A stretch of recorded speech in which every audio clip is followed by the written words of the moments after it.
Cara pasang set-top box Matrix Apple.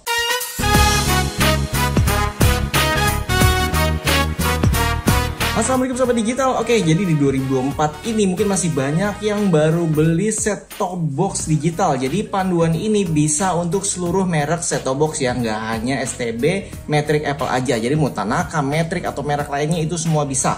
Oke, jadi langsung aja ya. Kalau misalnya kita baru beli, itu kan kita buka, kita akan mendapatkan isinya. Yang pertama pasti set-top box Matrix Apple-nya ya. Kemudian kita juga pasti dapat remote-nya. Jadi kita nggak pakai remote TV lagi nanti ya, kecuali untuk nyalain dan matiin. Dan pastinya kita dapat kabel RCA. Jadi bagi sobat yang pakai TV tabung itu bisa menggunakan kabel RCA ini. Tapi kalau TV-nya LCD atau LED yang seperti ini contohnya, itu kita pakai kabel HDMI. Jadi ini dibeli secara terpisah ya. Tapi kalau misalkan belum ada nggak apa-apa, kalian bisa pakai kabel RCA ini, nanti kita akan tunjukkan caranya. Oke, yang pertama kalian ganti dulu baterai remote-nya kalau bisa yang berkualitas seperti ini, contohnya alkalin gitu ya, minimal ABC, karena kalau remote bawaan itu baterainya itu kurang bagus kualitasnya. Jadi kalau sudah dipasang tinggal kalian tutup. Oke, jadi sedikit penjelasan fungsi di belakang ini ya, biar nanti kalian nggak salah colok. Kalau salah colok nanti malah berakibatnya bahaya gitu ya. Jadi yang pertama ini adalah penjelasan tentang kabel RCA. Kalau TV-nya masih tabung atau belum punya kabel HDMI, cara pasang gampang, tinggal disamakan aja warnanya. Jadi ini yang di set-top box-nya kita pasang ketiganya seperti ini. Cuma kalau TV tabungnya udah lama biasanya cukup dua aja, misalkan warna kuning dan putih atau kuning dan merah. Tapi kalau misalkan sobat TV-nya sudah LED, saya sarankan pakai kabel HDMI. Jadi sekalian aja ya kita contohkan di sini, tinggal dicolok aja seperti ini. Kalian nggak butuh keduanya, hanya butuh salah satunya aja. Kemudian pada bagian USB ini kalian bisa pasang dongle WiFi, dan ini dijual juga secara terpisah ya. Jadi dongle WiFi ini fungsinya adalah untuk nonton video secara online, misalkan YouTube gitu salah satunya. Atau kalian juga bisa menggunakan port ini menjadi booster ya. Jadi contohnya nih ya, jadi ini kita colok ke sini. Kemudian kalau kita sudah colokkan ke listrik, nanti boosternya ini akan menyala. Jadi terserah mau dipakai untuk apa, nggak dipakai pun nggak masalah. Kemudian pada bagian yang paling pojok ya, itu digunakan untuk antena. Jadi sini kita pakai antena indoor sebagai contohnya ya. Kita tinggal pasang seperti biasa aja di sini. Dan di sini ada bagian yang kosong, lebih baik dikosongkan saja karena ini fungsinya adalah sebagai loop out. Misalkan sobat punya STB2 gitu ya, antenanya satu, bisa dari sini dibuatkan kabel dicolok ke set-top box kedua atau TV digital kedua. Tapi ya ribet menurut saya, mendingan di splitter di atas aja. Misalkan di loteng sehingga kabelnya itu nggak kemana-mana. Karena kalau misalkan pakai ini dari antena ini, misalkan kemudian masuk ke sini, kalian keluarkan ke TV satunya atau set-top box satunya di kamar yang berbeda, itu kan ribet banget ya, terlalu banyak kabel. Jadi akan membuat ruangan kalian menjadi nggak rapi karena kebanyakan kabel. Oke, jadi setelah terpasang saatnya kita instalasi di TV-nya. Oke, jadi ini kan semua tadi sudah kita pasang. Kalau sobat baru punya kabel RCA yang seperti ini, kuning, putih, merah, berarti tinggal disesuaikan aja di TV-nya ya. Jadi tinggal ditaruh warna kuning, warna putih, dan warna merah. Tapi kalau kalian sudah punya HDMI kabel, jadi colokannya biasanya lebih dari satu. Tapi kalau untuk TV 32 inch paling satu, paling banyak dua ya.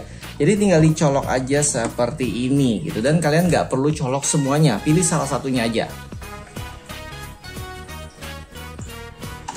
Sekarang saatnya kita colokin ke listrik untuk TV dan set-top box-nya. Untuk set-top box-nya sudah langsung nyala ya. Sekarang kita nyalakan TV-nya. Misalkan di layar TV kalian seperti ini ya, belum ada sinyalnya gitu. Kalian pastikan ambil remote-nya, biasanya tulisannya bisa berbeda-beda ya. Tulisannya itu bisa input, bisa source, bisa cuman logo doang, biasanya LG yang logo doang. Intinya cari tulisan sumber seperti ini, input. Kita pencet, nanti munculnya seperti ini. Jadi kalau misalkan sobat pakai kabel RCA, pilihnya yang AV ya tulisannya ya. Terus kalau misalkan pakai HDMI, pilihnya yang HDMI di bawah seperti ini.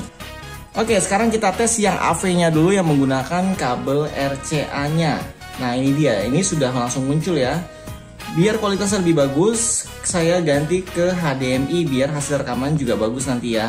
Dan ini adalah yang menggunakan kabel HDMI. Di saat sobat baru beli pasti tampilannya seperti ini ya kalau belum diinstalasi. Jadi untuk daya antena ini terserah mau di on di off kan, mau di on atau off kan, yang penting antenanya support. Tapi kalau nggak support nanti muncul tulisan sirkuit pendek, artinya ini ganti menjadi off. Oke, pada video kali ini kita menggunakan antena indoor dulu ya, antena Taver yang harga 15 ribuan ini. Jadi saya akan menggunakan power boosternya dari colokannya. Kalau ditaruh depan kurang bagus ya, jadi kita taruh di belakang. Dan di sini bisa dilihat ya, sudah on, sudah nyala, dan antenanya coba kita geletakin kira-kira dapat sinyal nggak sih di sini. Langkah selanjutnya instalasi, karena antenanya ini support booster, jadi saya pindah ke on aja. Kemudian kode posnya silahkan isi masing-masing, kalian bisa cek di Google Map. Tinggal ketik aja di Google-nya, tulis kode pos daerah mana gitu ya, sebutin aja wilayah masing-masing. Oke, kalau di saya 16451, kalau sudah langsung diklik oke, dicari siaran sini, klik oke pakai remote. Dan remote-nya bukan remote TV lagi ya, tapi kita sudah menggunakan remote set-top box. Jadi remote TV hanya merubah aja dari siaran TV biasa menjadi AV atau ke HDMI. Dan mungkin bagi sobat yang tulisannya hanya input 1, 2, 3 misalkan, berarti pilih satu-satu secara manual. Sampai nanti ada gambar dari set-top box contohnya yang seperti tadi di awal.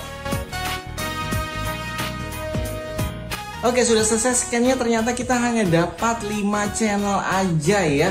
Jadi untuk memperbanyak channelnya itu tinggal pencet info di remote ya. Pokoknya cari tulisan info di remote seperti ini, diklik 2 kali di sini, nanti muncul sinyalnya. Jadi tempatkan antena kalian di posisi paling bagus, paling penuh sinyalnya gitu. Tapi kalau di tempat saya di Depok, Tapos itu nggak bisa pakai indoor, jadi cuma 5 channel sampai 9 channel yang paling bagus ya. Jadi otomatis kita harus mengganti menjadi antena outdoor. Kalian nggak bisa paksakan indoor ya, nggak akan bisa dapat banyak channel. Jadi di sini saya menggunakan antena outdoor HDU25. Jadi nanti link pembeliannya juga ada di deskripsi video untuk semua produk yang saya bahas di sini.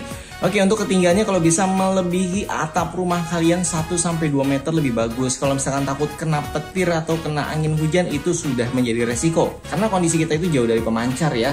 Jadi setelah ditaruh di atas, kalian bisa mencari arahnya menggunakan aplikasi yang pernah saya jelaskan menggunakan Google Map. Jadi kalian tinggal lihat videonya aja untuk menentukan arah yang bagus di mana. Kalau misalkan bingung ya udah diputer-puter aja, di-scan sampai dapat sinyal yang maksimal atau jumlah channel terbanyak. Kemudian pastikan juga untuk kabel yang kalian gunakan minimal RG6, kalau bisa merek Kitani atau Belden US, itu yang paling bagus ya. Oke, setelah semuanya terpasang dan dapat sinyal bagus di atas gitu ya, atau arahnya sudah maksimal, sekarang saatnya kita pasang di set-top box-nya ya.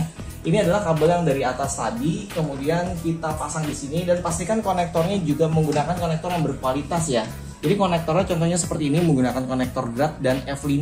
Terus kalau muncul tulisan sirkuit pendek, berarti kalian harus mematikan fitur boosternya. Karena memang nggak support booster ya untuk antena PF HDU25 saya. Jadi untuk bagian booster atau daya antenanya di off kan seperti ini. Oke, setelah itu lanjut kita cari otomatis lagi. Kita pencet oke.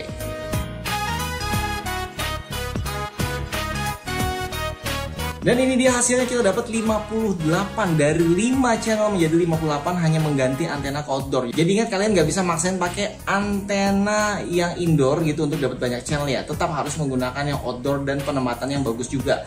Jadi sobat bisa lihat di sini jumlah channelnya ada 58 dan ini banyak yang kembar. Sebenarnya kalian kalau di Depok tuh dapat 45 channel aja itu sudah lengkap ya seluruh siaran nasionalnya. Oke, sampai sini aja panduannya. Kalau misalkan merasa video ini bermanfaat, jangan lupa dukung kami dengan cara like, subscribe, komen, dan share ya. Kalau misalnya sobat butuh bantuan untuk memasang antena, langsung hubungi aja saat ini Parabola Digital, langsung WhatsApp kita di deskripsi video. Sampai jumpa kembali, salam sobat SPD, wassalamualaikum warahmatullahi wabarakatuh.